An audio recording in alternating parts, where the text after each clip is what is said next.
بسم اللہ الرحمن الرحیم۔ جائیدادیں آمدن سے مطابقت نہ رکھنے والا افسر کرپٹ ہوگا، قانون منظور۔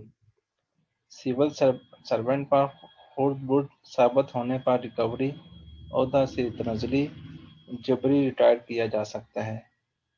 سول سرونٹس رولز لاگو۔ جواب کے لیے 10 دن، ملزم جواب نہ دے تو اتھارٹی 30 دن کے اندر فیصلہ کرے گی۔ اسٹیبلشمنٹ ڈویژن کا SRO۔ وفاقی حکومت نے civil servants efficiency and discipline rules 2020 لاگو کر لیے ہیں۔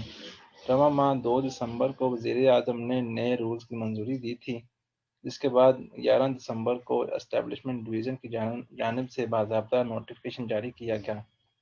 اسٹیبلشمنٹ ڈویژن کی جانب سے جاری کردہ 13 صفحات پر مشتمل SRO میں مس کنڈکٹ کی تشریح کی گئی ہے۔ مس کنڈکٹ سے مراد یہ ہے کہ تقرری، پروموشن، ٹرانسفر، ریٹائرمنٹ یا سروس کے دیگر معاملات میں سیاسی طور پر اثر و رسوخ استعمال کرنا ہوگا۔ کرپشن کے بعد کسی بھی ایجنسی سے پلی بارگین کرنا بھی مس کنڈکٹ ہوگا۔ سول سرونٹ کے خلاف انضباطی کارروائی جن بنیادوں پر کی جا سکے گی، ان کے مطابق وہ افسر کرپٹ شمار کیا جائے گا جس کی اپنی یا ان پر انحصار کرنے والے اہل خانہ کی جائیدادیں ان کے ظاہری ذرائع آمدن سے مطابقت نہ رکھتی ہوں، یا ان کا طرز زندگی ذرائع آمدن سے مطابقت نہ رکھتا ہو، وہ تخریب کاری یا مشکوک سرگرمیوں میں ملوث ہوں، یا وہ سرکاری راز کسی غیر مجاز شخص کو بتانے کا مرتکب ہو۔ ایسی صورت میں ان کے خلاف انضباطی کارروائی ہوگی۔ SRO میں سزا کی تشریح بھی کی گئی ہے۔ کم سزا مائنر پینلٹی میں تھنشول سالانہ ترقی کی ضبطی، متعین عرصہ کے لیے سالانہ ترقی کے انضمام یا زیادہ سے زیادہ 3 سال کے لیے کی جا سکتی ہے۔ نچلے اسکیل میں متعین عرصہ کے لیے تنزلی کی جا سکتی ہے۔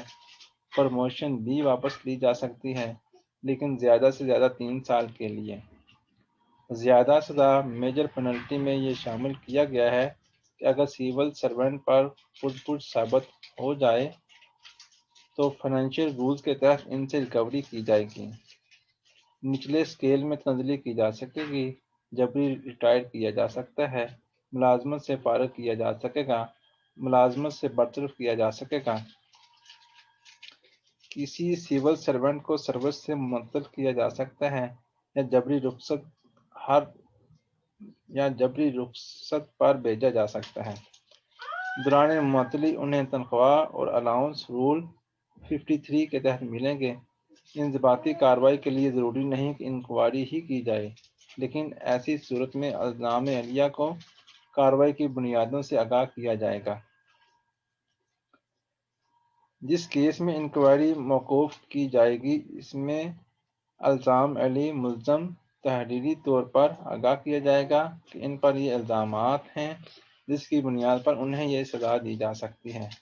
انہیں شوکاز جاری کیا جائے گا۔ انہیں جواب کے لیے کم سے کم 10 دن کا وقت دیا جائے گا۔ اگر ملزم جواب نہ دے تو اتھارٹی 30 دن کے اندر فیصلہ کرے گی، سوائے جس میں صدر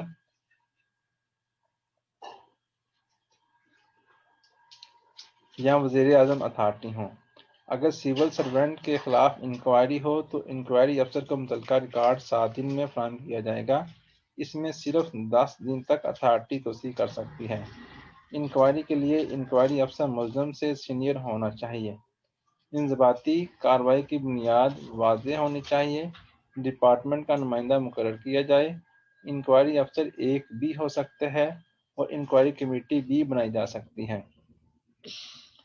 کسی وجہ سے انکوائری افسر یا انکوائری کمیٹی کے کسی رکن کو تبدیل بھی کیا جا سکتا ہے۔ گواہوں کے بیانات ریکارڈ کیے جا سکتے ہیں اور دونوں پارٹیوں کے گواہوں پر جلدی کی جا سکتی ہے۔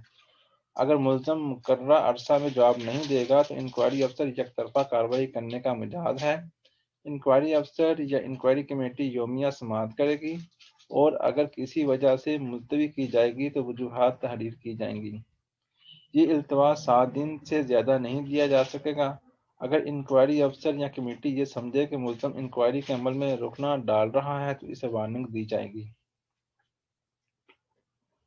اگر اس کے باوجود وہ باز نہ آئے تو کمیٹی کو اختیار ہے کہ جو طریقہ مناسب سمجھے اسے اختیار کرے تاکہ انصاف کے تقاضے پورے ہوں۔ طبی بنیادوں پر التوا بھی رجسٹرڈ مجاز میڈیکل افسر کی سفارش پر ہوگا۔ انکوائری افسر یا کمیٹی انکوائری کو 60 دن میں مکمل کرے گی۔ انکوائری افسر کو کسی کو بھی طلب کرنے اور حلف پر بیان لینے کا مجاز ہے۔ اسے دستاویز کے حصول کا اختیار ہے۔ دستاویز یا گواہوں کے معائنے کے لیے کمیشن تشکیل دینے کا اختیار ہے۔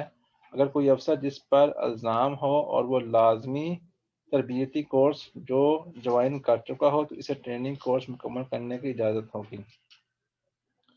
اسکالرشپ کی صورت میں بھی یہ سہولت حاصل ہوگی۔ اگر کوئی ملزم رخصت پر ہو تو اتھارٹی رخصت منسوخ کر کے واپس طلب کرے گی۔